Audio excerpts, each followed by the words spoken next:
खड्डेमुक्त रस्त्यांसाठी थेट खड्ड्यातल्या रस्त्यावरच सत्यनारायणाची पूजा घालत जेवणाच्या पंक्ती वाढल्या।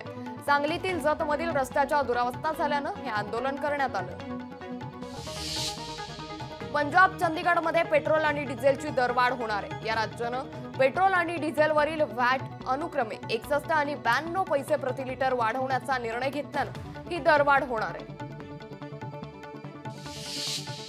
विधानसभा निवडणुकांपूर्वीच नांदेडमध्ये वातावरण चांगलंच तापलंय। नांदेडमध्ये मुस्लिम संघटनांनी एल्गार पुकारा असून विधानसभा निवडणुकीत मुस्लिम समाजाला 15% प्रतिनिधित्व द्या अशी मागणी नांदेडमधील मुस्लिम संघटनांनी केली। बोरिवली ते विरार वाहतूक विस्ताराचा मार्ग मोकळा झालाय। मार्गात अडथळा ठरणाऱ्या 2612 खारफुटी तोडण्यास परवानगी देण्यात आली आहे। मुंबई हायकोर्टाकडून दोन्ही मार्गिकांना परवानगी देण्यात आली आहे।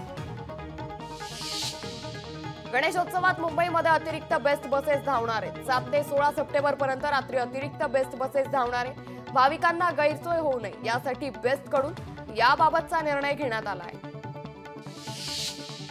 मागील 1.5 महिन्यांपासून सतत सुरू असलेल्या पावसानं पश्चिम विदर्भातील प्रमुख 9 प्रकल्प पूर्ण क्षमतेनं भरले। त्यामुळे रब्बी हंगामाला पुरेसं पाणी मिळणार असल्यानं शेतकऱ्यांची चिंता मिटली आहे। मुंबई म्हाडाच्या 2030 घरांच्या सोडतीची तारीख जाहीर करण्यात आली आहे। 8 ऑक्टोबर रोजी म्हाडाच्या घरांसाठी सोडत निघणार आहे। यशवंतराव चव्हाण प्रतिष्ठानमध्ये ही सोडत काढण्यात येणार आहे।